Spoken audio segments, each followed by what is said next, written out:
أول ما تلاقي نفسك بقيت بتعمل حاجات كتيرة غلط وتايه في حياتك، اعرف إن أنت وصلت نفسك إن هي تبقى جعان. والجوع مش شرط يبقى جوع الأكل والشرب اللي احنا متعودين عليه، في برضه جوع لحاجات تانية، زي إنك تحس بالتقدير، وإنك تحس إن أنت ليك أهمية، وإنك تحس إن أنت مؤثر في حياة الناس، وإنك تحس إن أنت مؤثر في حياتك. دي كلها على فكرة ملهاش علاقة بالجوع الأكل والشرب، بس هي برضه حاجات بتجوع محتاجين نشبعها. مشكلة الإنسان لما بيجوع إن هو بياكل أي حاجة بتيجي قدامه، ودي مشكلة في بعض الأوقات، لأن في أوقات كتيرة هتترمي قدامه زبالة فيضطر ياكلها. ممكن تكون في علاقات غلط، ممكن تكون في تعاملات مع ناس مش أحسن حاجة، ممكن تكون إن هو يوصل لمرحلة إن هو بيحاول يعمل كل حاجة في حياته عشان يرضي الناس. وهنا بقى بتبدأ مرحلة إن الإنسان بيعمل كل حاجة مش عشان هو، علشان يشبع رغبة جواه ميتة من زمان. على فكرة في ناس بتبدأ علاقات وبتنشئ روابط اجتماعية وبتحاول تطور الناس، مش عشان فعلا ده كويس، هو علشان بيشبه حاجة جواه هو. ده يبان على المستوى العام ومستوانا احنا كناس بتحاول تتعرف على ناس جديدة. اه حلو، بس مشكلة أي حاجة غلط إن هي دلوقتي مش مؤثرة، بس قدام بتبقى كارثة. إن أنت هتلاقي نفسك لو أنت مثلا هنفرض الفرضية دي تتعرف الناس على ناس جديدة عشان تشبع رغبة جواك، تمام؟ ده جوع للامتنان، أو جوع إن أنت يبقى تحس إن أنت مرغوب فيك. على فكرة آه، أسوأ إحساس تحسه لما تلاقي نفسك إنك مش مبسوط معاه. ساعتها نفسك بتبدأ تدور على بدايل. بدايل دي إذا كان ناس جديدة، أو مواد غلط، أو إن هو يحاول ينجح. وعلى فكرة إن هو يحاول ينجح دي الحاجة الوحيدة اللي حلوة. الموضوع بيقلب بإدمانات وبعلاقات غلط وبعلاقات مميتة وسامة، وإن تلاقي حد مستغلك، ده كله بسبب حاجة واحدة، إن حضرتك كنت جعان وجوعك خلاك تاكل أي حاجة. أكتر حاجة بتخليني أتحرك لما أفتكر دايما إن النفس الشبعانة بتدوس العسل، وللنفس الجائعة كل مر حلو. يعني النفس وهي جعانة ساعتها أي حاجة مرة بتبقى بالنسبة لها حلوة، ما بتاعتها مش بتبدأ بقى تفرق ما بين إن هل ده فعلا مر ولا إن دوت بيسد جوه وخلاص. ساعتها بقى بتفقد حتة الجودة وعمال بترمي عدد عدد عدد. ومشكلة إن الإنسان وهو جعان مش بيعرف يختار، عشان كده تلاقينا دايما مش عارفين نختار حاجات في حياتنا، مش عارفين نختار شريك حياتنا، مش عارفين نختار الشغل، مش عارفين نختار التخصص، مش عارفين نختار الوقت اللي نتكلم فيه. خلي بالك اي فعل بيصدر مننا هو بيشاور على حاجة قديمة جوانا احنا. الحاجة دي ممكن تبقى كويسة فتلاقي اللي ظاهر للناس كويس، ممكن تكون حاجة احنا بنحاول نداريها، هي ما اتعالجتش زمان. ما بقولكش كده علشان نفتح مواضيع قديمة وكده، لا خالص. انا بحاول اقولك ان انت محتاج تشبع الجوع اللي موجود. طيب ازاي اصلا انا ممكن اعرف الجوع دوت؟ بص، الجوع هتلاقي نفسك بتعمل حاجات كتيرة غلط وانت تايه فيها، انت مش قادر تختار. عايزك مثلا انا مش عارف اختار، مش عارف اتكلم قدام الناس. هل دي جوع لايه؟ جوع للثقة بالنفس حضرتك. طيب انا مستني الناس تسقف لي على اي حاجة بعملها، ده جوع للتقدير.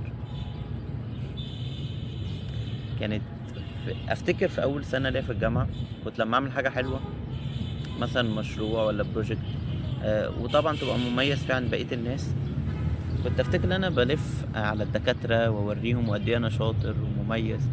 يعني دي حاجات حلوة لطفل بريء. بس المصيبة انا تاني سنة نوعا ما قطعت الموضوع دوت تماما، لان اكتشفت ان محتاجين ندور في حياتنا اكبر بكتير من ان حد يسقف لنا، موضوع اكبر بكتير من كده.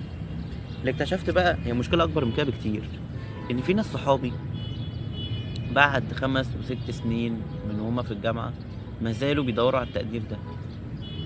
ده معناه ان انت لو ما لقيتوش هتنيك طول عمرك بتدور على الحاجة، فمصلحتك انك تكتشف انت جعان في ايه وتشبع نفسك. وعلى فكرة حتة الجوع دي مش حاجة وحشة، يعني إن واحد يقول لك ده واحد جعان للحب، جعان للتقدير. حد يقول لك بنبقى نسمعها في بعض الأوقات، حد يقول لك ده جعان فلوس. حاجات كتير. على فكرة الجوع مش بس أكل وشرب، كمية حاجات لا تعد تنطبق تحت مبدأ الجوع. بس هل أنت هتعرف تكتشف أنت جعان في إيه وتشبع نفسك بيه؟ لأن الصراحة دي أصعب حاجة في المعادلة كلها. انك تكتشف انت جعان ولا لا، لان هتلاقي في كبرياء جواك بيقولك لا انا مش، ما فيهاش حاجه غلط، لا انا تمام، هي الدنيا اللي غلط. المكابره دي هي اللي بتخليك تتاخر كل شويه على الحل. مش عارف، كانت في قاعده كده انا بحبها بتقول ان كل ما الايجو بتاعك زاد كل ما رصيدك قل. رصيدك بقى الشخصي، رصيدك البنكي، ايا كان رصيدك ايه. ممكن يبقى رصيدك في السماء، رصيدك مع الناس، رصيدك في المذاكرة. رصيدك بيقل كل ما الايجو بتاعك زاد. عشان كده الصعوبة كلها في اللي انت هتكتشف انت جعان في ايه. ودي مش حاجة عيب بالمناسبة، دي حاجة احنا خلقنا عليها، ان انت بتجوع فبتاكل. مصيبتنا مش في الاكل الطبيعي. الاكل الطبيعي ده بيبقى ملموس فبنعرف ان احنا نتعامل معاه. مشكلتنا دايما مع الجوع اللي مش ملموس. اذا كان جوع لحب، انت بجد مش بتبقى مدرك ان انت جعان، ان انت نفسك حد يقولك انك تستاهل تتحب. بجد احنا مش بنبقى مدركين كده، بس بتبقى موجودة. ان حد يقولك انا مهتم بيك وموجود في حياتك عشانك. كل دي حاجات احنا بنمر بيها، بس نادر لما تلاقي حد بيقول لنفسه ان هو فعلا يستاهل ان هو يشبع من الحاجات دي. احنا في الاغلب بننكر اصلا وجود ان احنا عندنا مشكلة، او ان احنا دايما بنحاول نقول المشكلة مش مني، المشكلة خارجية بره عني. عشان كده شطارتك كلها في ان انت تحاول تكتشف ايه اللي مبوظ حياتك، ايه اللي لو اتصلح حياتك كلها تتظبط. وخلي بالك الموضوع كله متمحور حوالين الشبع. انت لو شبعت بربنا مش هتحتاج لأي مصدر تاني انك تتشبع بيه. انت عارف ليه اوقات تلاقي نفسك في خشوع مع ربنا واوقات تانية لا؟ الاوقات اللي انت في خشوع مع ربنا ومتصل بيه عمرك ما تلاقي حواسك بتفكر تفكير غلط. سألتش نفسك ليه؟ لان كل دوت فعلا بتشبع. حواسك بتشبع، حواسك بتشبع من مخافة ربنا. ايدك بتتشبع من ان هي رافعة دايما ايدك لربنا وبتصلي. على فكرة بتفرق جدا. بتلاقي كل حاجة انت بتلمسها بتتشبع من طاقتك. مش في حد اول ما يدخل مكان يقول ده نكدي، ايه نكدي دي جت منين؟ طاقته او الفايبس بتاعته تلاقيها حزينة. لما يفعله او لما ان هو مش شبعه، يعني بتيجي من الحاجات دي. وبصراحة عمري ما لقيت حد عرف هو جعان في ايه او ايه اللي محتاج يتشبع وعمله وندم. كان في قاعدة كده أنا بحبها بتقول ايه: انت لما تحاول انت لا هتحل مشكلة، لا اما ما وصلتش لحاجة. لكن لو ما حلتش انت واقف لسه عند نقطة الصفر، فانت كده ما وصلتش لحاجة. علشان كده نقطة ان احنا نكتشف ان احنا محتاجين نشبع من حاجات نقطة فينا، وارجوك بلاش تنكرها. عادي احنا محتاجين لكل ده، بس بجد عشان تعرف فعلا الحاجة دي شبع ولا لا، اعمل تدريب. او ان الحاجة دي مصدرها الرئيسي ولا احنا بنعمل حاجات، عارف اللي هو ايه، طبقات لير، بس احنا ما وصلناش للاصل. اي حاجة تفكر فيها او نفسك تعملها اسأل نفسك 5 ليه. مثلا انا بكلم الشخص ده ليه دلوقتي؟ عشان زهقان. بكلمه ليه؟ عشان زهقان. طب وليه زهقان؟ علشان مفيش حد مهتم بيا النهارده. عشان انا مش عارف اهتم بيا ازاي. 5 ويوم. اي حاجه بقى تحصل، انا صحيت النهارده. ليه صحيت؟ عشان ربنا اداني يوم جديد. ليه؟ علشان اعمل فيه حاجات بركات اكتر. ليه؟ علشان ان انا ممكن انجز حاجات واساعد ناس اكتر. ليه؟ علشان ممكن اساعد على قد ما اقدر نفسي ان هي تتبسط باليوم اللي ربنا اداها له هديه.